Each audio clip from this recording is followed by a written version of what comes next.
Good evening, this is Mae Brussell. The title of this one-hour broadcast is World Watchers. It is program number 791, February the 2nd, 1987. On February the 2nd, 1952, 35 years ago, Otto Albrecht von Bolschwing, the former head of the Romanian Iron Guard, a member of Hitler's Waffen-SS, came to the United States with the assistance of the Vatican. He became an American citizen in 1957. Later, he became president of a technology firm for the Defense Department titled TCI, and then TCI had two subsidiaries in the Silicon Valley area, and one of them was taken over by Albert Hakim. Hakim joined a firm, took over the firm, and then was joined by General Richard Secord and Theodore Shackley and Thomas Cline and Edwin Wilson, and the banks that they use in Switzerland, and the very persons I mentioned are involved with the Iran Contragate, and I'll go into more of that in a few minutes.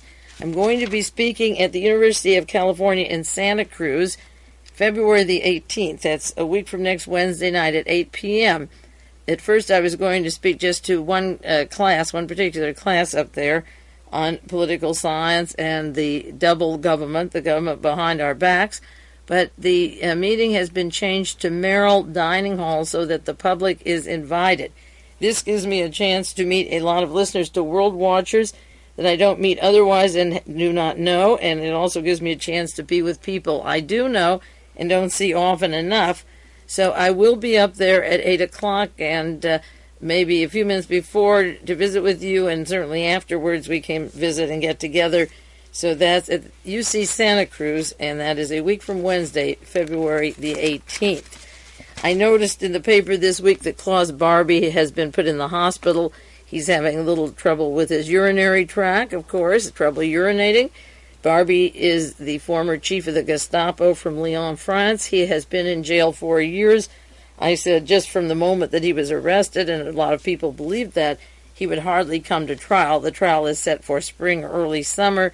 He's a major connecting link of the cocaine traffic in Bolivia to the cocaine in Brazil, to Joseph Mengele, and to various mafia persons with drug traffic and gun running, going from South America to Syria and to Italy and back to the United States. And he's also a link to George Bush and Mr. Rodriguez and the persons funding the Contras from El Salvador with money in the Panamanian and Cayman Island banks. Barbie is crucial to this case, and I've talked about him many times, and we'll have to update some of the stories on Barbie that I did. I've been told and had on the air for years the relationship of the cocaine John DeLorean had, the money that allegedly went to Klaus Barbie and was put in Joseph Mengele's bank account in Zurich, Switzerland. Of course, on the basis of what I was told, I knew at all times DeLorean would get off of any charges that he had in any court, federal or civil, which he did. And Gordon Novell from Permindex, the network that was set up for political assassinations, escorted DeLorean around and accompanied him until he was relieved of all responsibility in 2 trials. And now DeLorean had just got $20 million from Germany to start a new car company. So Barbie is now hospitalized, and for all purposes, our William Casey, closely related to this whole network, is out of the picture and is being replaced. Last week, I mentioned on the air an article by Zbigniew Brzezinski called Southwest Asia, the Next Hotspot. And I also cited how long-term military strategy is set ahead, how a team get together and decide where to go and what to destabilize or conquer or who to kill in the next 20 years. They plan that 20 years in advance. So given all the troubles in the Middle East, Brzezinski is on the team that makes the decisions for the next 20 years, and he announced in Reverend Moon's paper that the Washington Times that Southwest Asia would be the next hot spot, that we should take the troops out of NATO and send them down for strategic offensive forces. Well, after I saw that article, a week later, the January 25th, the Los Angeles Times has a long story by their great syndicated columnist Henry Kissinger, former Secretary of State. They refer to him as that, not the National Security Advisor, but Secretary of State, titled Next U.S. Policy for the Pacific. So this LA Times article is syndicated also in major newspapers. So Brzezinski 1 week is saying now we're going into the Pacific and belongs to this same organization, this secret team that's not so secret these days. At least it's up front and their faces are being photographed and identified as being part of that inner team that make decisions for 20 years. Just the week after I mentioned the one article, I saw the Henry Kissinger article, and he confirms the same thing, only in a lengthy description of why we have to go into the Pacific, as if we didn't have a policy for the Pacific starting before the end of World War II. I also cited January 27th, last Monday, a Wall Street Journal article titled "Rifkin Sacked," and that has to do with Jeremy Rifkin, not Simon Rifkin. I'll get to Simon later. They're spelled differently. One has a D. But Jeremy Rifkin, who has been trying to stop the spraying of genetically altered bacteria on food and stop the Ice- project because of not knowing the consequences of it. Wall Street Journal editorial, as I say, ran a very gleeful item, Rifkin sacked, the same time that I was told they were prepared to spray out here in Monterey County. And another synchronicity, the Los Angeles Times had an editorial the same day, Rifkin strikes out. And this is about Jeremy Rifkin, who has single-handedly waged war against biotechnology in the courts to block important research and experimentation in genetic engineering. Fortunately, his luck runs out, according to the LA Times, and they cite the judge, Gerard Jessel, in Washington, D.C. And the LA Times says Rifkin had sought to overturn the coordinated framework for regulation of biotechnology that the White House Office of Science and Technology issued last June. Well, the White House Office of Science and Technology, starting in June of '86, I cited, started to be run and is now by William Graham, who was head of the Challenger, the space program, when the Challenger went down. And Rifkin is trying to fight Graham, who has this ultimate power, working for NASA and working for the White House Science, which is exactly where the bottleneck is, because they work so closely with members of the board of directors and with the very persons that formed AGS. The LA Times editorial says that the hypothetical issue that Rifkin raises in his suits was thrown out, that the judge says they are not only hypothetical, that there's injury to the workers or people involved, but they are extremely unlikely to occur. Oh, so unlikely that they cannot be the basis for stopping research of potentially great benefit to humanity. By regulating biotechnology, the federal government is taking the appropriate steps needed, and the courts understand that this is specious and harmful for Mr. Rifkin to hold up their experiments. Also this past week, there was an article, Firm Promises Frost Ban Test Safety. They're ready to begin their experiments in San Benito County, the announced experiments, not the secret ones. And they have 2 parcels of land where it will be conducted, the size of 2 tennis courts. They'll put the spray of Ice-.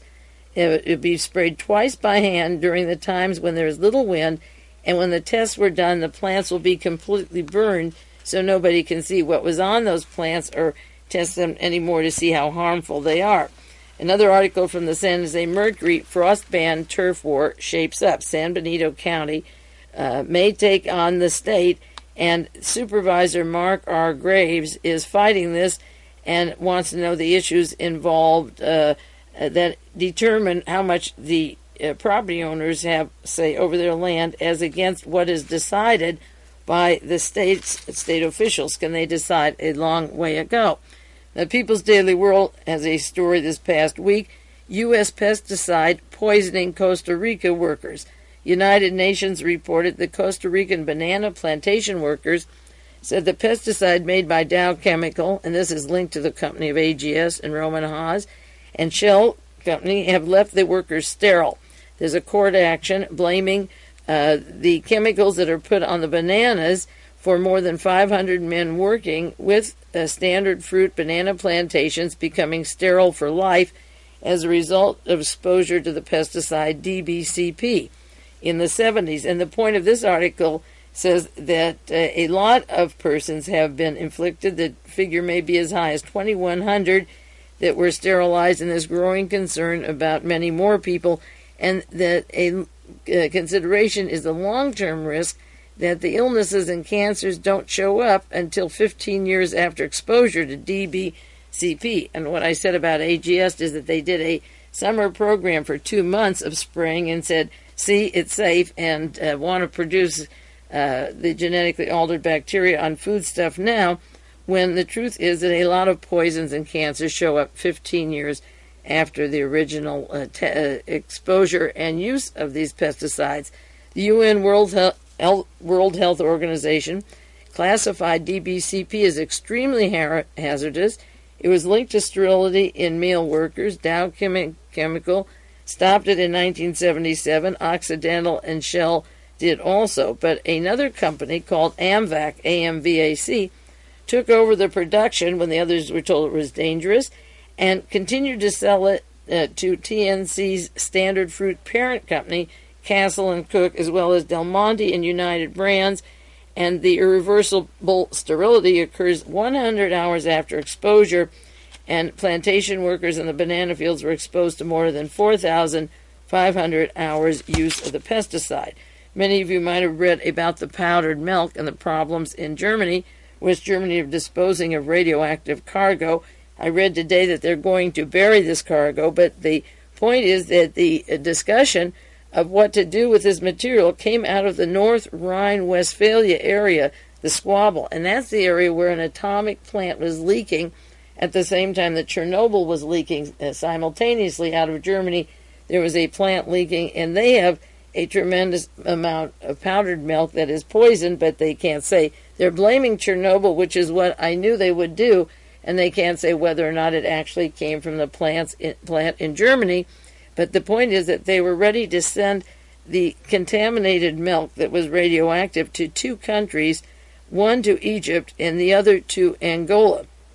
Now we know that the Western allies are at war against Angola. The freedom fighters are fighting the communist government in Angola.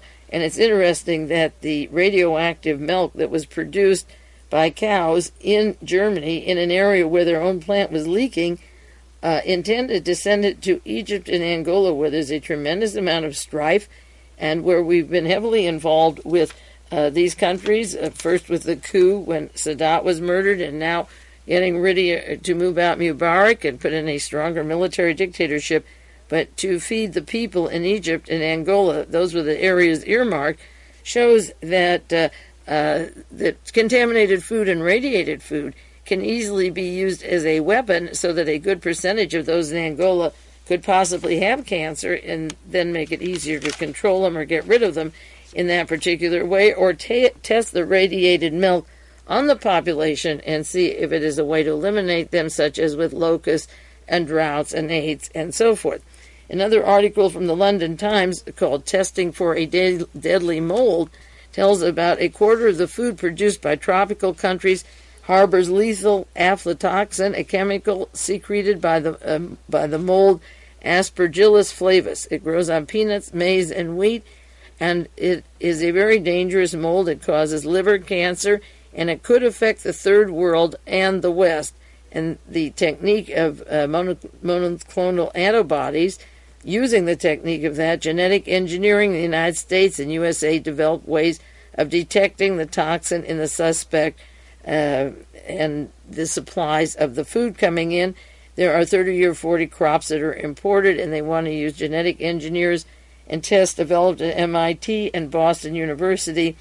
It'll only detect the problem. It won't help it, and they want to find a way to ensure the famine-hit countries are not inadvertently given toxin-contaminated supplies that in the long run would hurt them. So this is another way in the Third World of making sure of a death if these toxins are administered, and it is linked to testing and genetic sciences without a guarantee that the Third World, again, already identified as being a victim of these diseases, or this particular disease, wouldn't be hit in another way besides all the other things that are hitting them.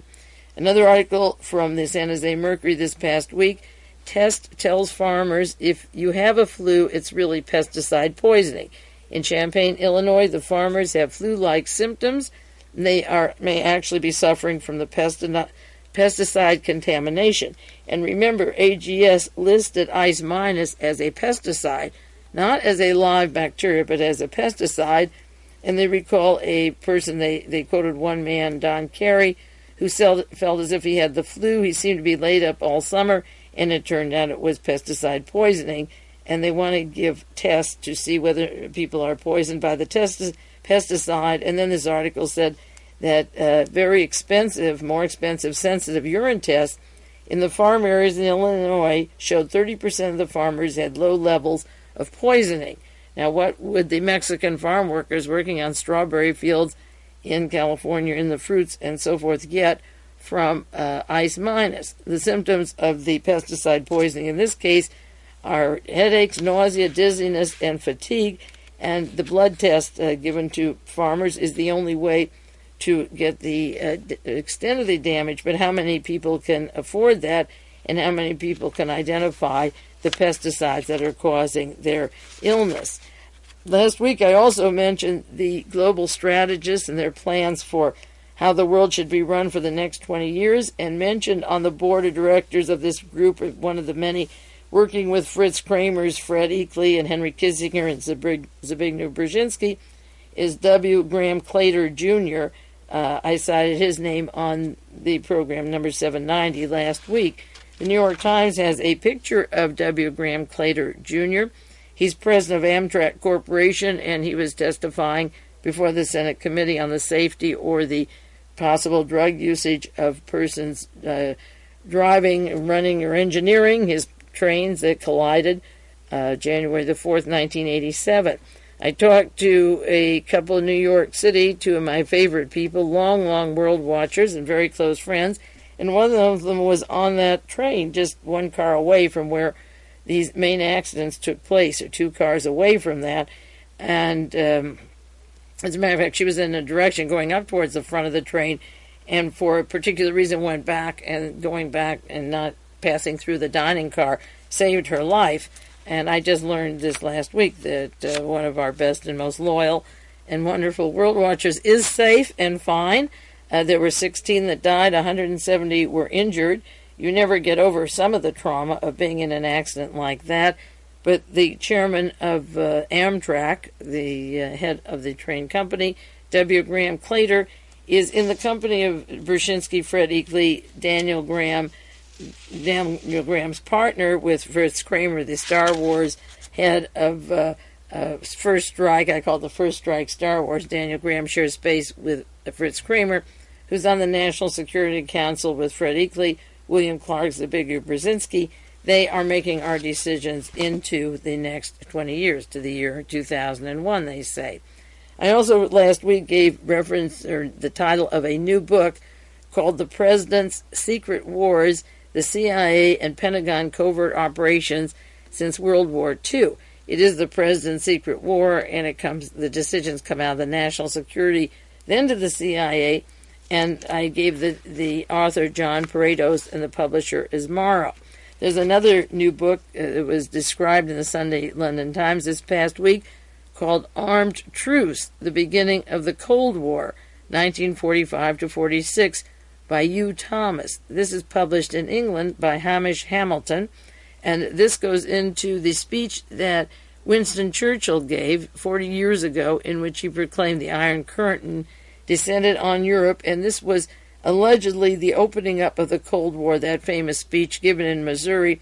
And Mr. Thomas goes into the fact of Churchill's speech being the official recognition of having what they called the Cold War, the hot war having stopped in 1945, and then the famous speech with Truman declaring the Cold War against Russia and the Soviet Union. Actually, the Cold War began in 1943 when Martin Bormann and the top Nazis were secret dealing with Allen Dulles and William Donovan of the OSS.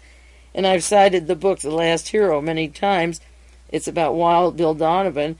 And towards the end of the book, page 795, and that's a lot of pages, it describes in May of 1945, when the war in Europe had been over only a few days, 2 or 3, a small group around William Stevenson of British intelligence formed a company known as British American Canadian Corporation, a New York-based registered in Panama. Now, the key point of Panama is that that is the section and banking, as well as Switzerland, for the Otto von Bolschwing Reinhard Gehlen network, and Bolschwing, von Bolschwing, and Gehlen, and Donovan, and Casey, and the whole gang from the OSS that became part of the CIA, and also the Waffen-SS that melded into the CIA, their banking department and their offices registered in Panama ever since the end of the war, including the Swiss banks.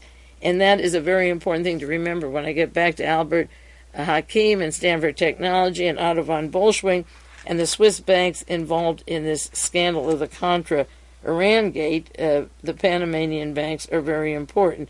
And also they're the connection to KLAUS BARBIE and cocaine money and drug traffic throughout South and Central America. The book The Last Hero describes how British American Canadian company, the British American Canadian Corporation, changed its name to World Commerce Corporation and still kept its offices and banking in Panama.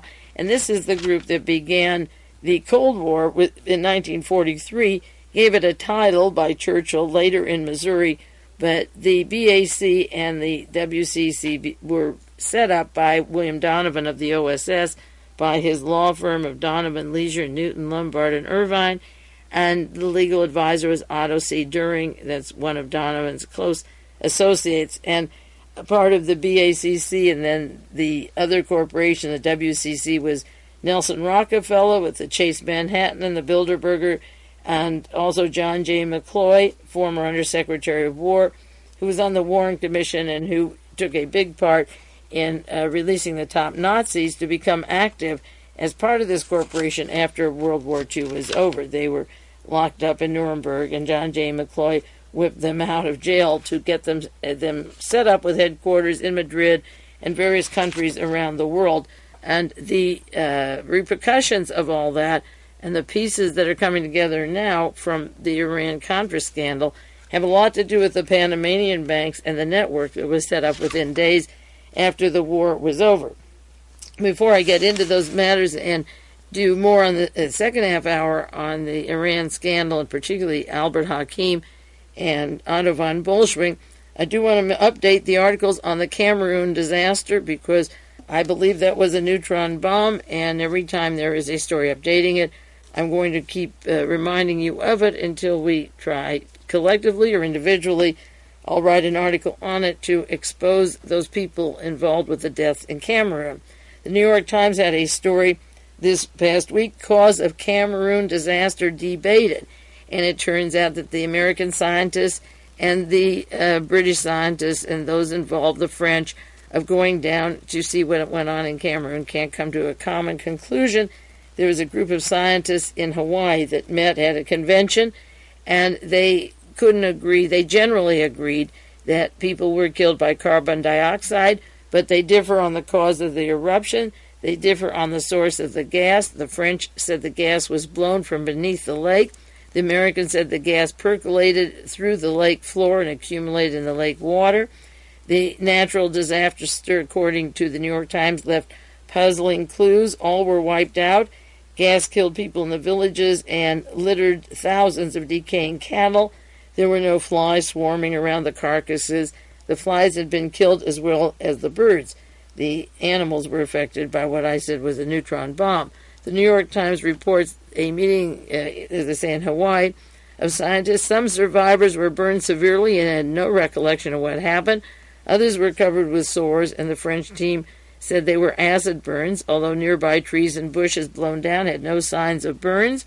They said they may have been unconscious for long periods of time, and they even went on to say that they may have fallen over their stoves when they were cooking, and that made them have the burns. Carbon dioxide is invisible and odorless, yet the American team said half of them smelled something, and they smelled rotten eggs. It could be hydrogen sulfide or that of gunpowder, and the physiologists suspected the gunpowder smell was only an illusion based upon effects of carbon dioxide.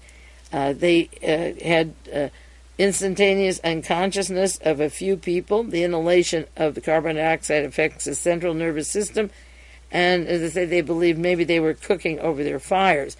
That's like the little girl that was blown or burned with napalm in Southeast Asia, and later the explanation was she caught fire at her hibachi when she was cooking dinner.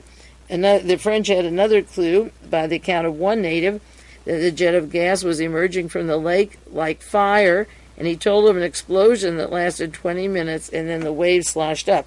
The gist of this is that it is totally unexplained what happened at Cameroon, and this is a long time later. The New York Times article cited, the one printed actually in the New York Times, said U.S. and French experts differ on the gas eruption. The San Jose Mercury had a reprint and said the cause of the disaster is debated. Either way, the title reads, the headline, nobody can agree on what happened. Another description in the L.A. Times is titled, 1,700 in West Africa killed by poison gas, scientists conclude. And then this article goes on again about the disagreements and the inability to come to a conclusion. They said there was no evidence of a major disturbance at the bottom of the lake. So some thought that the flash of light they saw, the explosion they heard, had to be a gas released from the lake, and yet there was no evidence it happened that way.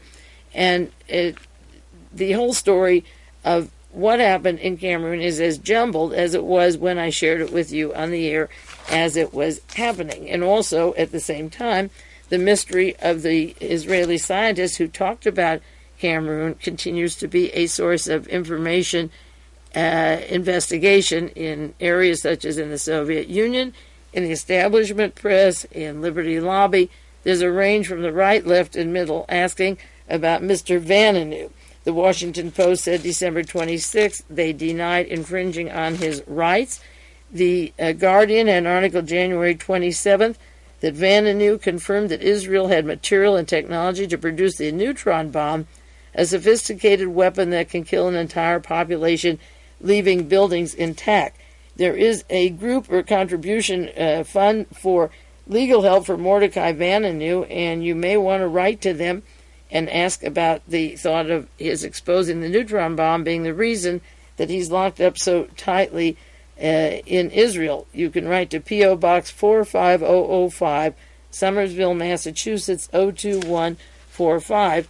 And the title of the article is Israel's Atomic Traitor, Tel Aviv Tries to Silence a Dangerous Critic, and it goes into what he revealed about Israel's atomic weapons, but it also, the same article, said that he confirmed that Israel had the neutron bomb. Alex Coburn wrote for In These Times about Vanunu and the way he secreted in Israel and the atomic bomb, but Alex Coburn has not caught on yet to the fact that the reason that the Israeli Mossad kidnapped Vanunu, and he writes about that, is that he revealed the neutron bomb and that Israel and Shimon Peres and John Singlaub and Alexander Haig and William Colby were all involved with the president of Cameroon in testing that bomb. The People's World has a story, Vanunu detention protested, and throughout the world, the far right and the far left and even the middle are objecting to the silence and the treatment of Mordecai Vanunu.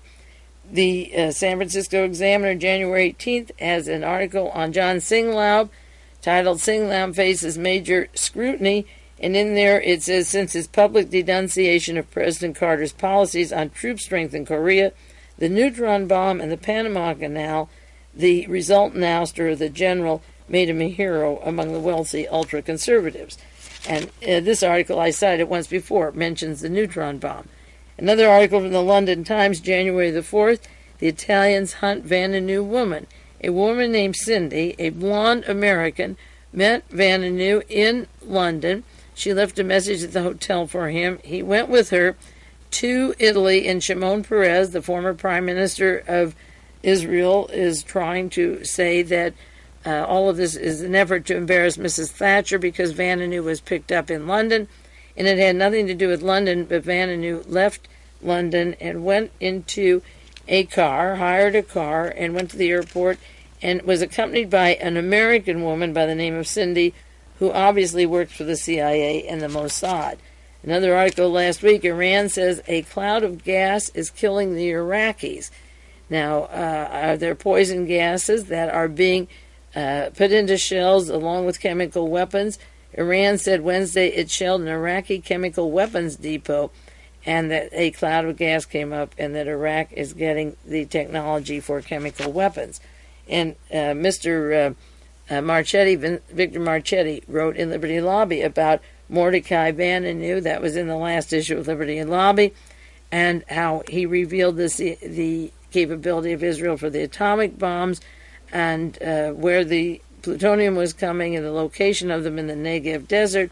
But also, in this particular article, he does not mention and leaves out the fact that Vanunu talked about Israel and the neutron bomb. And the latest I've heard of Vanunu was from New York Times, January 28th. Israeli nuclear worker stays on hunger strike. The jailed nuclear technician accused of passing atomic secrets to a London newspaper refused to end his hunger strike. I don't know if he did it voluntarily or they're starving him off, but he is not eating. I hope he starts eating and lives long enough for a combined group of people to find out what happened in Cameroon, and if, in fact, the Israeli government, along with the United States and the French and the Cameroon president, of course, were testing their wonderful neutron bomb. I'll take a 1-minute break now and go into Iran, Contragate, Albert Hakim, and Stanford Technology.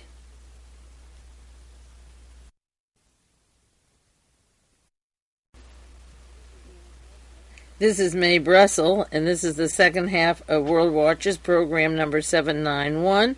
In case you caught the middle of the first half of the program, we have one more half hour to go, 30 minutes, talking about various scandals in the government and the relationship of these scandals to various peoples whose names keep reappearing throughout the news and history of the past 30 or 40 years.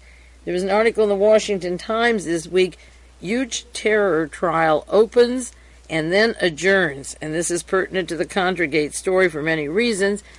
The trials in Bologna, Italy, where 20 right-wing suspects charged in the 1980 bombing of Bologna railroad station went on trial yesterday.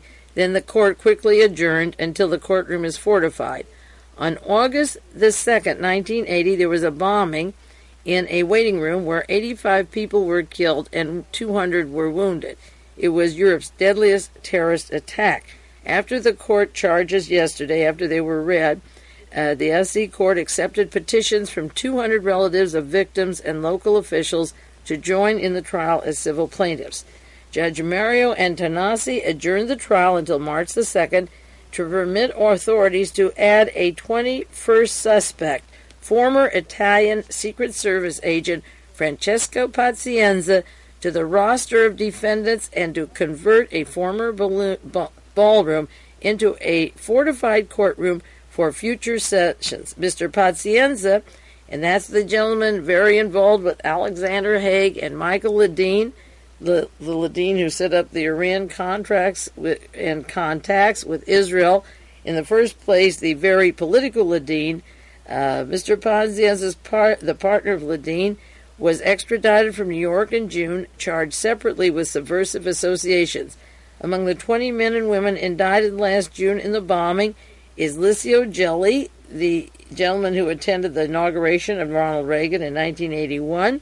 He's the fugitive head of the P2 Masonic Lodge that was outlawed in 1981 when parliamentary investigators said it was trying to overthrow democratic institutions. And Henry Kissinger and Michael Ledeen are very much part of the Francesco Pazienza Licio Gelli network out of the Monte Carlo Lodge, particularly these are their headquarters, and Ledeen from Rome.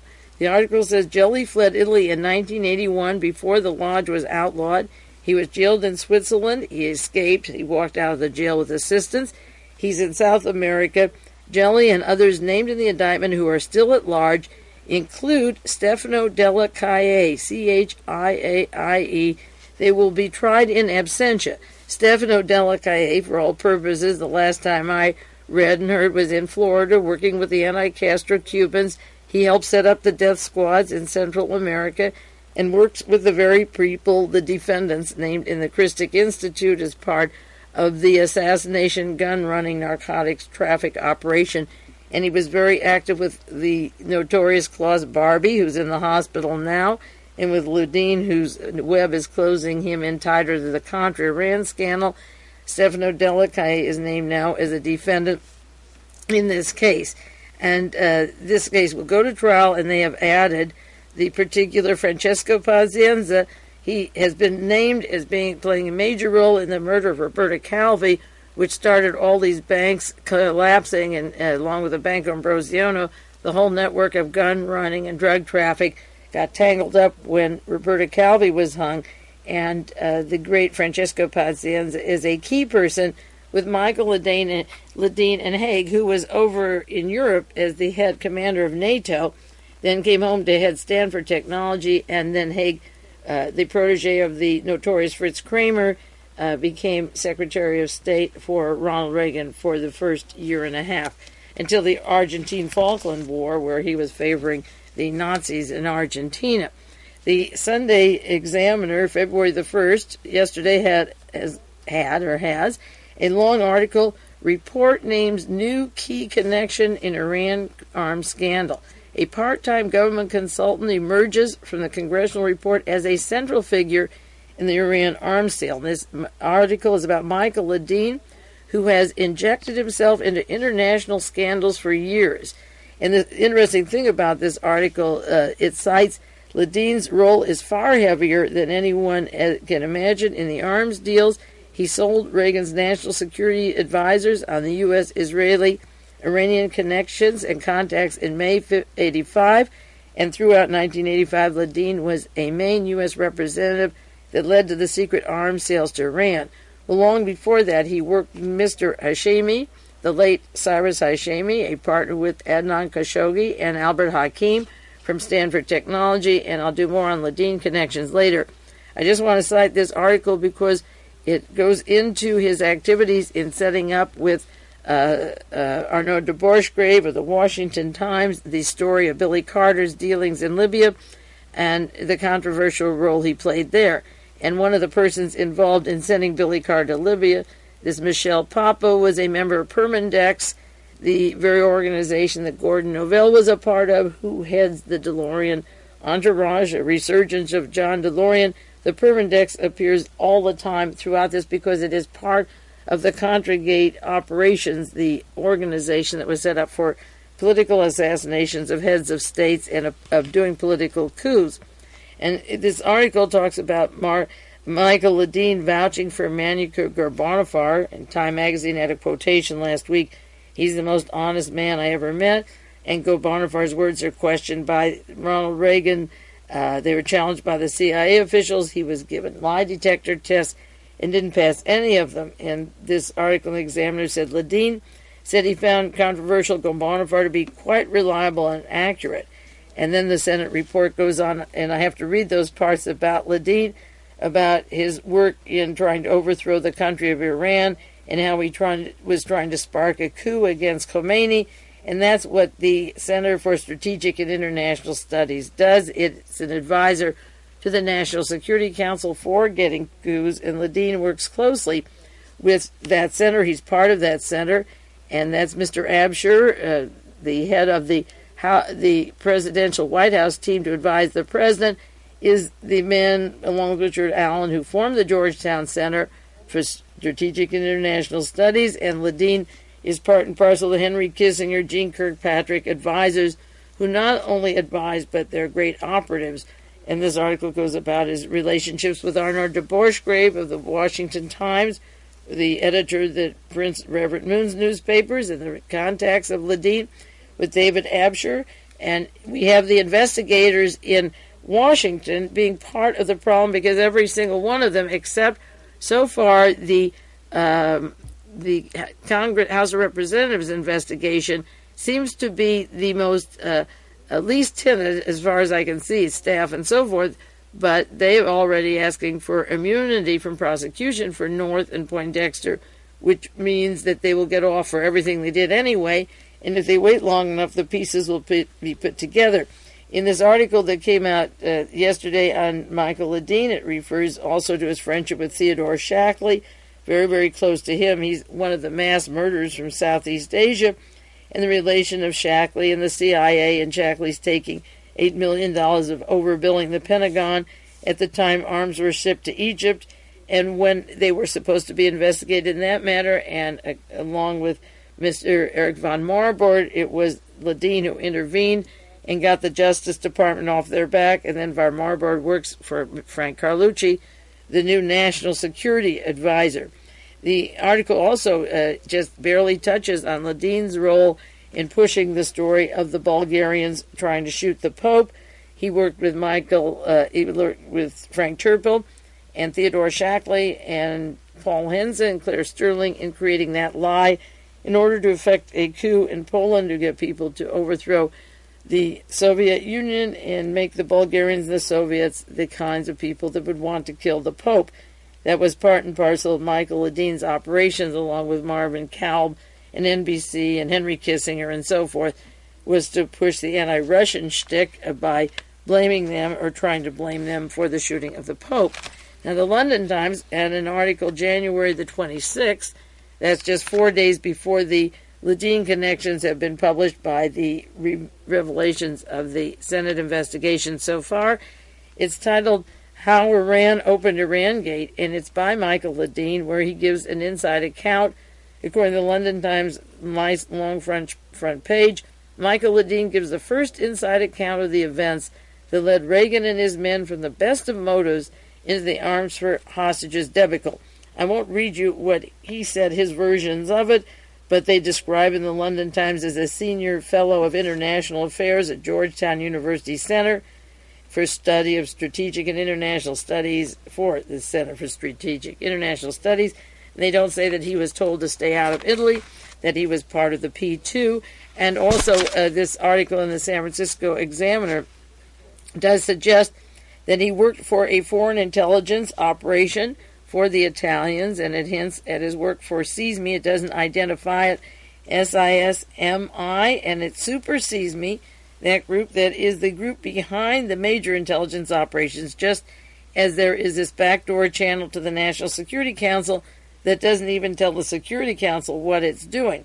This is the first time that, except for a few articles in the Wall Street Journal, it's the first time since the Iran story that they have repeated in the San Francisco Examiner. Ledeen worked for an Italian spy agency, but they don't say it was part of the P2 organization and worked with Francesco Pazienza, who's not only wanted for the terrorism of the Bologna bombing, but his partner Ledeen is supposed to be the expert on world terrorism, and they used Stefano Delle and Licio Gelli and the operations from the far right to create what appeared to be the Red Brigades, the left organizations. And now Pazienza is a defendant in a suit for killing 80 people and mutilating 200 more. And Ledeen, the social historian on terrorism, is a partner very thick with Pazienza. The Examiner says he was a consultant in the 1980s to the Italian government, and they identified the government as Italy, but they don't go into his links to Monte Carlo Lodge or his role with Theodore Shackley, who was in Rome at the time the Pope was shot, and Frank Turpel has revealed the relationship of those people to the Pope shooting, including his training of a job. There is another article by Jim Hoagland in the Washington Post this last week called The Policy Bazaar, and it begins, the unending revelations of the Iran-Contra Bruni-Israel Gate suggests the Reagan administration is running its diplomacy and national security planning on the principles of the junk bond market. And it goes into Shimon Peres and Michael Ledeen and Vice President George Bush and the CIA. And I'll do more on this article, the Saudi connections, the Bruni connections, and CIA connections later on, but it's important to know that Ledeen is very much a part of that. There's another article by Bob Woodward of Watergate fame and Charles Babcock in the Washington Post this past week. Arms dealer is a fabricator, the CIA warned, and it's about Mr. Gorbanifar and how he couldn't pass the lie detector test, how they gave him a polygraph test in 1983, 84, and the only thing he got right was his name. And they said it's very dangerous to work with him, and yet it was Ledeen who pushed Garbanafar and praises him as being such an honest man. Now, to get to the investigation of the Senate committee, before I do that, I just want to say that Mr. Walsh, Lawrence Walsh, I've described him briefly as the lawyer for 20 years who got huge fees defending the chemical industry, the business of making thalidomide, deformed babies, physically ruined people from birth, damaged uteruses, the infants in the uteruses, and later, through their chemicals, Mr. Walsh said, as the chief independent counsel for the Iran-Contra affair, that he's going to limit his investigation to 3 areas. Wall Street Journal was surprised. They wrote Walsh to limit initial Iran arms probe to fewer issues than many expected. I'm not surprised at all, given his background and the work that he did in New York and with his other law firms, that he really is anxious to get into this at all. The relationship of Mr. Carlucci and the National Security Council to Edwin Wilson and Van Marburg and Theodore Shackley and Thomas Clines shows that he's there to hush it up. David Abshire's appointment as a White House consultant to the president to tell him what he knew or didn't know is horrendous, because with Richard Allen, former National Security Advisor, he formed that Center for Strategic International Studies that employs Michael Ledeen and encourages his shenanigans with Arnold de Borschgrave and various other people writing disinformation continuously. Mr. Walsh comes in from New York, and he's retired, actually living in the Midwest now, and practiced in New York, and said he's going to limit his investigation to 3 areas: supplies of weapons, the weapons themselves, and the aircraft that provided them. IRANGATE is much larger than that, and Welsh will cover that up. Now, the most shocking appointment after those few men to head an investigation is the one by Senator Inouye, but I know that Inouye was part of the cover-up, the whole committee at the time of Watergate. In fact, a year after the Watergate story broke in 1973, I wrote a full-length article. The Senate Select Committee is part of the cover-up, and that included Senator Daniel Inouye. Now, he is appointed, or the powers that be in the Senate, have appointed an attorney, Arthur L. Liman, L-I-M-A-N, 54 years old, to be the main investigator or attorney for the Senate investigation of IRANGATE. There will be the House of Representatives, the Senate, and the special prosecutor. And holding the lid in the national security is Mr. Carlucci, and in the White House is David Abshire, all involved in some way with persons who should be investigated, which is a direct conflict of interest.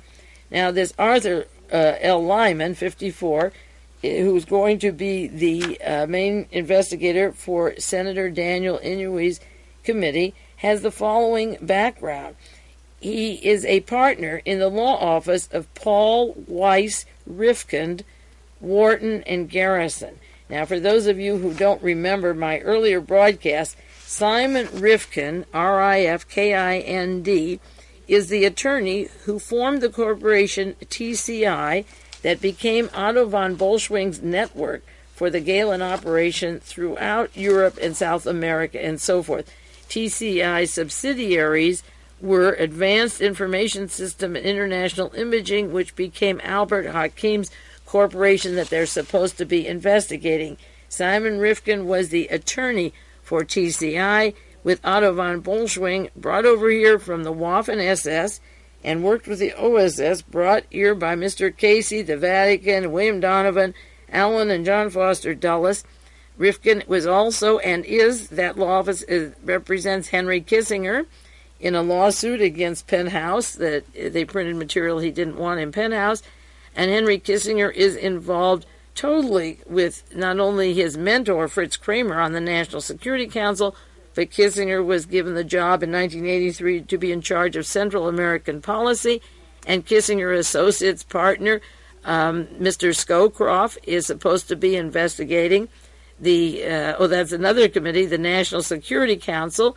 One of the heads of Kissinger Associates, along with John Tower, the brother-in-law of Samuel Cummings, who provided the weapons for Edwin Wilson, who formed Stanford Technology with Albert Hakim. Maybe I'm going too fast and should chart these out for you, but I think you get the gist that something is very, very bad in Washington. Also, this law office, the Rifkin office, and Simon Rifkin represents Chris Kraft, the Mr. Siegel, and the boats, and they make a lot of other things besides the boats for defense also. And John DeLorean is a partner in Chris Kraft, 20% or more, had an interest or still has in that. And the DeLorean KLAUS BARBIE cocaine connections to Bolivia and back up through El Salvador, with the Contras involved in the traffic that came from those operations in Bolivia and in Brazil. There is a direct conflict here of having a person from the law office of Paul Weiss, Rifkin, Wharton, and Garrison being the chief counsel. Also among his clients are John Zaccaro, the husband of Geraldine Ferrara, Stephen Ross of Warner Communications, and that was a large scandal. Dennis Levine, former Drexel Burnham manager who's been involved with Ivan Boesky, who links directly to persons involved with the Iran-Contra story. Arthur Lyman helped negotiate the merger agreement between Pennzoil and Getty Oil, and it was John Paul Getty who, because of his influence and being one of the directors of TCI, was influential in making Otto von Bolschwing the president of TCI, that later merged and took over their subsidiary with Albert Hakim of Stanford Technology, hiring the people involved not only in the Iran scandal but funding the Contra operation at the same time, both of them illegal. Arthur Lyman did investigative work for Mayor Koch against Elliot Gross, investigating wrongdoing in the city medical examiner in New York City. Gross was in San Diego, that medical examiner, at La Costa. At the time Nelson Rockefeller was poisoned and deep sixed, he telephonically gave instructions to cremate Rockefeller. No official autopsy was done, and he easily could have been poisoned. By the elimination of Rockefeller, Ronald Reagan had total control of the Republican Party from that point on. Also with the Senate Investigation Committee is Mark Belnick, Belnick, a partner in the law office of Paul Weiss, Rifkin, Wharton, and Garrison, and he will be the executive assistant to the chief counsel. So two persons from the law office of Simon Rifkin, who set up the corporate papers for TCI, and Otto von Bolschwing, and Elaine von Dahm, who was Reagan's secretary, 8 years in California and 6 years in Washington, making the appointments through the GEHLEN operation. She had the power of deciding who got jobs in Washington and in the White House through Helene von Dahm, and she's now retired, living in Vienna, where she and Otto von Bolschwing came in the first place. So that is the chief lawyer and his assistant, who will be looking into the Senate investigations. Now, the important thing about the connection of all these people, and I'll try to detail it next week as much as I can, are the cocaine connections, because the money and the banking for TCI was set up in Switzerland by a lawyer by the name Mr. Zucker, a Geneva business partner, who is a partner of Robert Vesco's law firm when it was founded in 1971, and one of the clients of this particular gentleman who's going to be investigating the Iran-Contra affair is none other than Robert Vesco, the fugitive from justice. He represents Robert Vesco and his dealings, and the Washington Post just recently had a long article, December 14th, on Robert Vesco's connections to Willard Zucker, that's his attorney. The attorney for the Senate Investigation Committee is the attorney for Robert Vesco. And Robert Vesco's other attorney and the head of the banking subsidiaries, 7 subsidiaries that take the drug money and drug traffic and Nazi money and recycle drugs for weapons, is Willard Zucker, who is the head of Swiss banks and 7 subsidiaries where Albert Hakim and Colonel North and Richard Secord and Thomas Clines and Theodore Shackley get their orders to move from the White House, and the money is put in the banks, including the Credit Suisse is one of the banks that was the banking firm for Permindex for the operations involving the assassination teams. But Willard Zucker is the financial head. You've been seeing his name in the newspaper for Albert Hakim, Stanford Technology, and this group. And Zucker also represents and is closely affiliated with Robert Vesco, so that the chief counsel for the Senate committee is linked to people like Simon Rifkin out of his law office with the ties to Otto von Bolschwing in the GEHLEN network, to Robert Vesco and the drug traffic, and to John Paul Getty, and the Getty Oil, and Getty helped put von Bolschwing as head of Stanford Technology.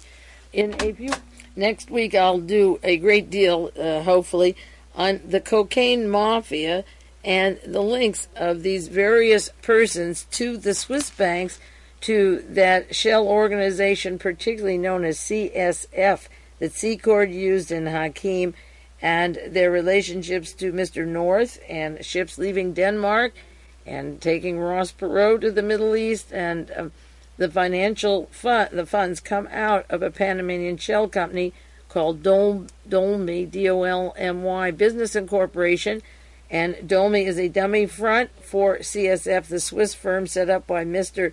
Zucker, who is closely aligned to Vesco, Robert Vesco, the drug traffic in that area, and also to the intelligence community and the National Security Council.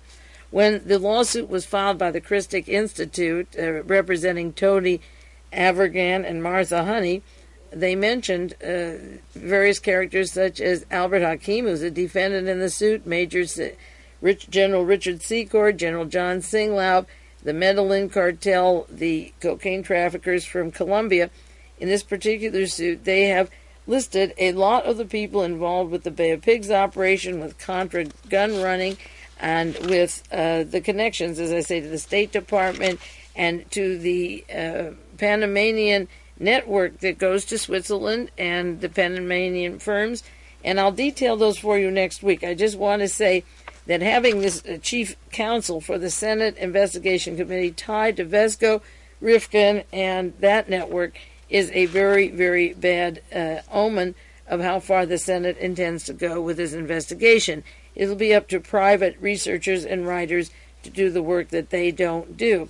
There's a long article in Executive Intelligence Review, about 10 or 20 pages, January 23rd, on who's who in the cocaine traffic, the Contra cocaine traffic, and the connections of Vesco and his relationship to it, and to that banking firm that Mr. Zucker runs, founded in 1971, called Compagnie des Services Fiduciaires, CSF, which is used by the Mossad and the National Security Council and Stanford Technology, with all of the operations set up ahead of time for Albert Hakim by Otto von Bolschwing, and all he had to do was to come in and take that over.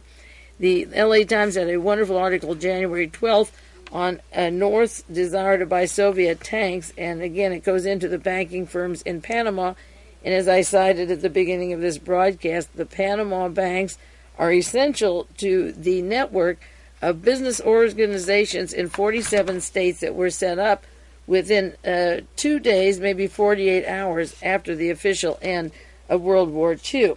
Now, several years ago, I went into great length about an article Pete Carey did for San Jose Mercury, titled, it's about Otto von Bolschwing, ex-Nazi's brilliant U.S. career, tangled in a web of lies.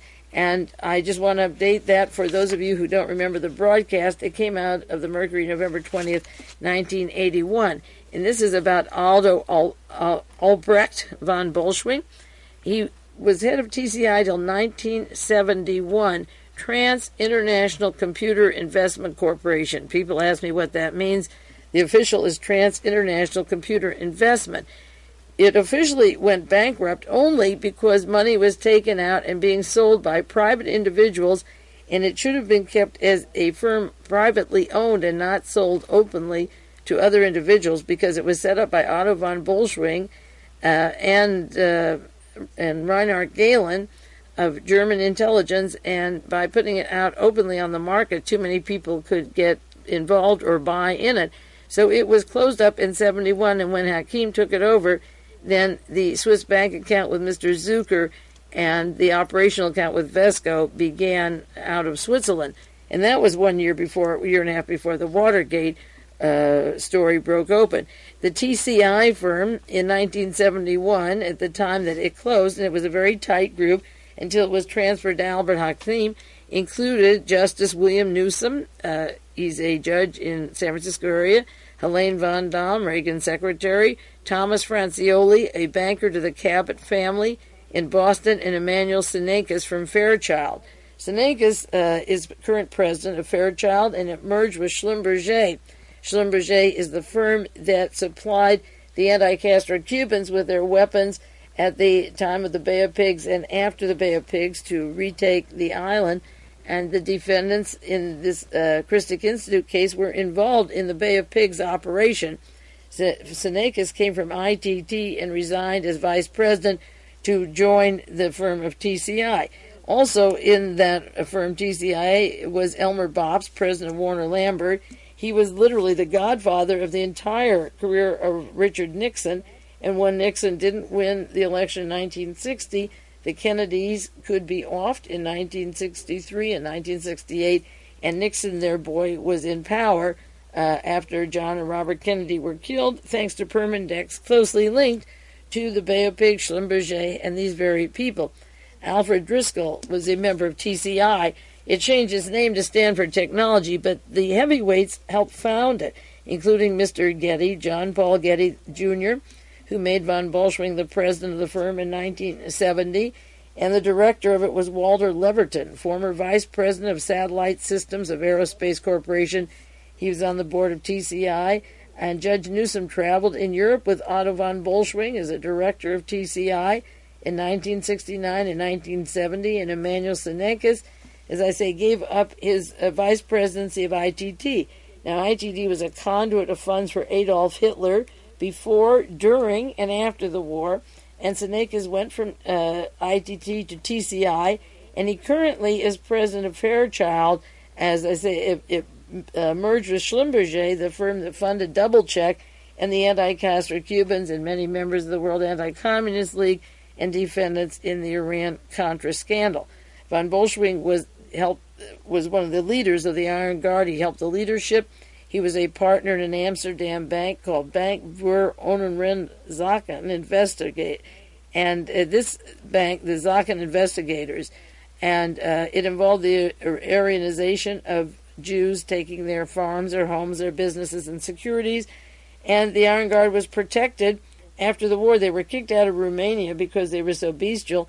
They were protected in Nazi camps and then brought to the United States after the war. My time is up. I want to do more on Albert Hakim, TCI, but that's the end of the hour, so we'll have to do it next week. Some of the entangled connections going back to the GEHLEN operation. This is Mae Brussell, and thanks for your books and articles, and I will continue with these particular tangled webs next week and hope we can make a little more clarity out of them. I don't know if I can or not, but there's a lot of news, and we have to do the best we can. In the meanwhile, take care, and as I say, I'll be back with you next week.